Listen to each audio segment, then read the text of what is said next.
WDW Radio, your information station. Hello, everybody, and welcome to WDW Radio Live. I am Lou Mongello, and this is the WDW Newscast for Wednesday, February 20th, 2013. I'm here to help you have the best possible Disney vacation experience and bring you a little bit of Disney magic, both with this live show, the audio podcast, my videos, the WDW Radio blog, live events, my Walt Disney World trivia books, audio tours, and more. You can find everything, including the new free WDW Radio iPhone app, over at WDWRadio.com. I am excited once again for tonight's show. Had a great day today. Hope yours was good as well. Definitely going to look for the comments in the chat room. For those of you who are watching live in the box, very much want you to be a part of this week's and every week's newscast. So let's get right into this week's Walt Disney World news. Over in Disney's Animal Kingdom, coming later on this spring, the Disney Parks blog announced that Mickey and Minnie are going to help you sort of join in their explorations over at Disney's Animal Kingdom in the all-new Adventurers Outpost. It's going to be home for sort of all of your globe-trotting Disney friends. You could meet old friends and new friends as they get ready to set off on their next adventure. It's an indoor gathering place where you can meet not just Mickey and Minnie, but some other characters as well, too. You can still go over to Camp Minnie Mickey for now and be able to meet some other Disney friends there, as well as get to see the Festival of the Lion King as well, too. Interesting that they've created this Adventurers Outpost outside of Camp Minnie Mickey. I'm wondering if this is starting to paint the picture of where Avatar Land, or as I like to term it, Pandora, is going to be. I'm wondering if people who are either watching live or watching this on the blog or on YouTube, or even if you're listening to the podcast, have your feelings about Avatar Land or Pandora changed at all as time has sort of started to getting away? Certainly when Avatar Land was announced, there was a flurry of excitement, both positive and a bit skeptical. I am one who has implicit trust in Disney and James Cameron, fantastic storytellers, each in their own right. Collectively, I think it's a great marriage. I think Avatar Land is not going to be about Avatar the movie, but about the land, the people, and the beauty of Pandora. I think it's obviously potentially going to go where Camp Minnie Mickey is now. I would expect Festival of the Lion King to be moved to another venue, but definitely stay at Disney's Animal Kingdom. And I imagine what those bioluminescent lights and trees and plants and flowers in Pandora can look like, especially at night. And this may be sort of the gateway to getting Disney's Animal Kingdom not just to be the quote-unquote full-day park, but a park that you can enjoy and explore at night. Some people in the box still saying no, they're not really sold on the idea of Avatar, while Karen Story says, look, I like anything that provides growth for the parks. Animal Kingdom would be great with a whimsical aspect. I agree wholeheartedly. Pin Trading Kitty Sarah says, Avatar Land is going to be a learning experience, and we do need to keep an open mind. I agree with you, again, because remember, we've seen not only very little concept art, but we haven't seen anything in terms of what may be going away, what may be taken out into to let, if anything, to let Pandora come in. Norma Cavey says, I think the park would be beautiful at night. Angie Yo says, I think it could add a lot to Disney's Animal Kingdom. A lot of people in the box talking about the nighttime aspect of what Pandora, I think, is going to bring in there. I think that's very much the case. I think that's why you're starting to see things like the characters, new indoor permanent or semi-permanent meeting places like the Adventurers Outpost in Discovery Island, which is going to open up this summer. I think that's why you're seeing those things starting to crop up. I think over the next few months, you're going to see additional changes as well as they start to prepare that land for what is going to be Pandora. Moving over to the Magic Kingdom, a small but subtle, but I think welcome and very, very helpful change. The Magic Kingdom is really trying to help you, the guest, not just with your Fast Pass times and your wait times and your ADR times. We've been talking at length about the My Disney Experience app, how the My Magic Band and how all these things are going to save you time, in long run save you money. Well, they want to also help you save time with transportation as well too, because now they've just added wait time screens for the express monorail and the ferry landing. So when you're leaving the Magic Kingdom and you're trying to decide what may be the best option, especially if you do have somewhere to go, if you do have an ADR, they do have wait times there, so you know monorail's 5 minutes, ferry's 10 minutes.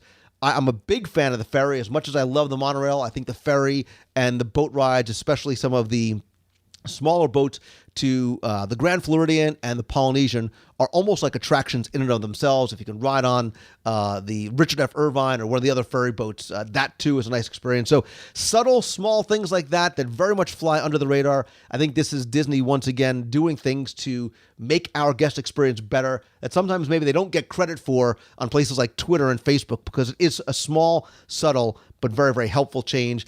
People like Box Escape artists say they like knowing how long the wait time is, right? Not just for a restaurant, not just for an attraction, but even for the transportation modes as well, too. I expect that in the next few months, you're also going to see an expansion of that transportation line, especially over at the Magic Kingdom, probably with the bus service as well, too. You're going to see more buses. We're seeing the screens at the bus stations as well, really getting even much more efficient than they already are. And more importantly, you have a great idea when you're getting there, how much longer you are going to have to wait. Let's move from the Magic Kingdom. Obviously, the conversation needs to turn to food and drink very, very quickly, because first we had the announcement of Starbucks, and now Disney announced just yesterday that they've entered into a long-term strategic alliance with Joffrey's, the specialty coffee company, not just for Walt Disney World, but for Disneyland and the Disney Vacation Club properties. It is the first real sort of corporate ally in the coffee arena. Nescafe is being replaced. We know for a long time, widely criticized in terms of the quality of the coffee. Joffrey's, you may or may not know, has actually been operating kiosks in Walt Disney World since 1995. Places like the Transportation and Ticket Center outside of Epcot, some of the smaller kiosks. Well, now you're going to have an expanded presence, not just at the dining locations, but at the resort hotels, also including quick service restaurants and your in-room coffee service. So if you are one of these coffee addicts that you like to have, or you need to have a little bit of caffeine to help jumpstart your day, and you were not a fan of Nescafe, you now have Joffrey's both in your room throughout the resorts, and you also going to have Starbucks as an option as well too. Joffrey's also said they're going to be creating some unique special blends specifically for the Disney resorts. So you might see some additional theming, some changes maybe in titles of some of the coffees you're going to get to. People in the box I see going by very, very quickly saying Joffrey's is very, very good. It is currently served in some of the signature restaurants. What will this do to the Starbucks locations? I don't think anything. I think they're mutually exclusive. Starbucks will be exclusively Starbucks, and I think the Joffrey's will be served in all the other non-Starbucks locations. Obviously, Nescafe is out at this point. I'm looking forward to seeing the Joffrey's coffees and teas coming in to the resorts as well. A lot of people saying coffee is very much an important part of their day. They like the fact that it is being moved over. Somebody says it's not your average coffee. So a lot of people are excited about Joffrey's coming in. And look, if you are not a fan of Starbucks, not everybody is. Some people find the coffee to be a little dark, maybe a little bit bitter. You now have other options. That's the key. You have other options in not just what you eat, but what you drink as well too. So let's move over to Epcot Center, because the 20th Epcot International Flower and Garden Festival, presented by HGTV, is going to be held March 6th through May 19th at the Walt Disney World Resort. And one of the new features this year is the Land of Oz Garden. Obviously, this new play area and garden is based on the Disney film Oz, the Great and Powerful, which stars James Franco, Mila Kunis, Rachel Weisz, Michelle Williams, and Zach Braff. That opens in theaters just 2 days later on March 8th. And really what they're doing is not just to help create a buzz about the film, but kids love play areas like this. There's a yellow brick road and this interactive children's play area with carnival-style games. It very much has sort of a circus theme to it. There's real flowers. There's art glass, poppies. There's a play structure. And parents, more importantly, are going to be able to go into this area and relax as well. This garden is going to appear for the complete run of the Epcot International Flower and Garden Festival through May 19th. The flowers here and everywhere else are going to be completely updated throughout the entire festival, especially as it starts getting warmer in April. You're going to see the colors are going to change. The look and feel is going to change, and it is a great way to start getting excited about a movie that a lot of people are very excited about, Oz, the Great and Powerful, which we know opens on May 8th.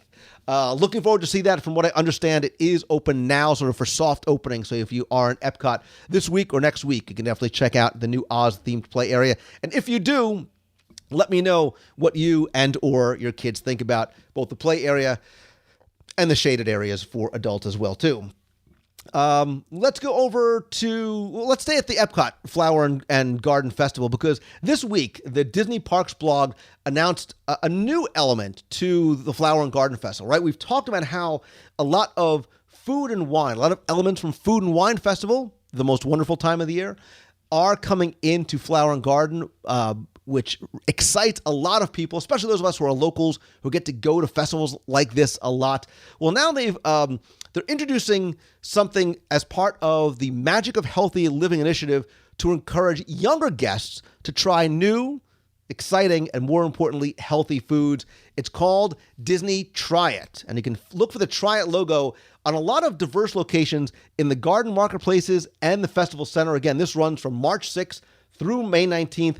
There's plenty of time to try a lot of different things, and the idea is to get your kids to try things that they may not try otherwise. So Chef Jens Dahlman, who's the executive chef for Epcot, said they're finding fun and interesting ways to present things like frushi, which is fruit sushi.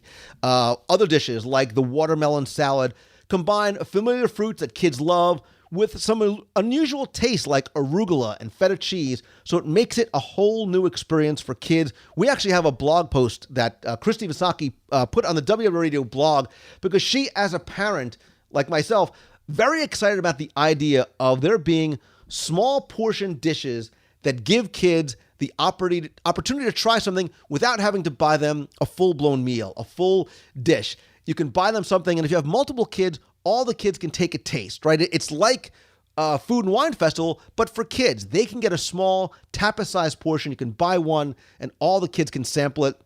There's things like beet lollipops, a wild berry slush, baked goat's brie with kumquat chutney, lasagna primavera, potato pancakes with applesauce, spring pancakes with grilled chicken and green apples.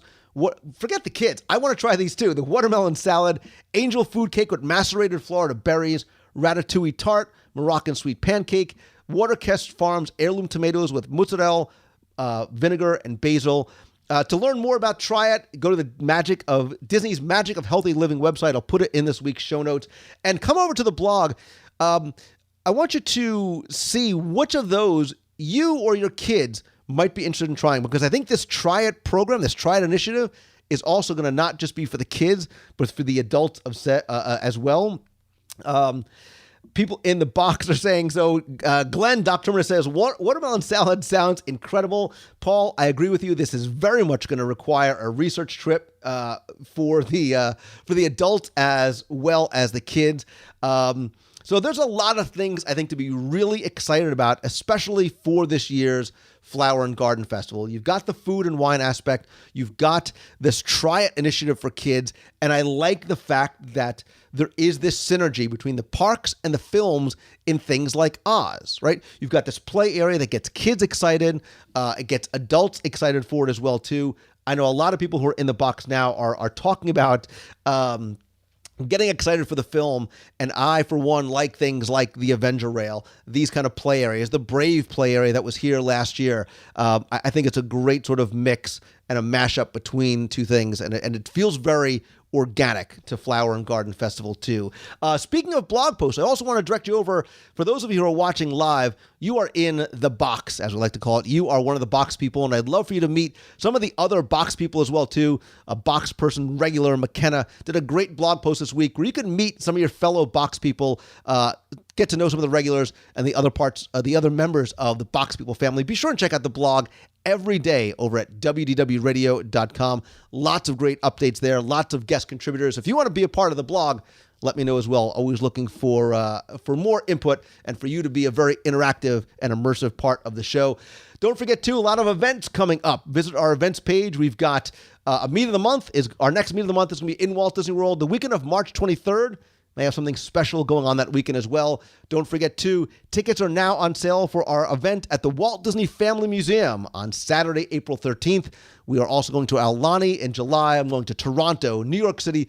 Lots of events there. and in Walt Disney World coming up. Don't forget to download the free WDW Radio app for your iPhone or Android device, and check out everything else going on the site as well, including our discussion forums. You can follow me on Twitter, Facebook, Pinterest, YouTube. Subscribe over in YouTube as well.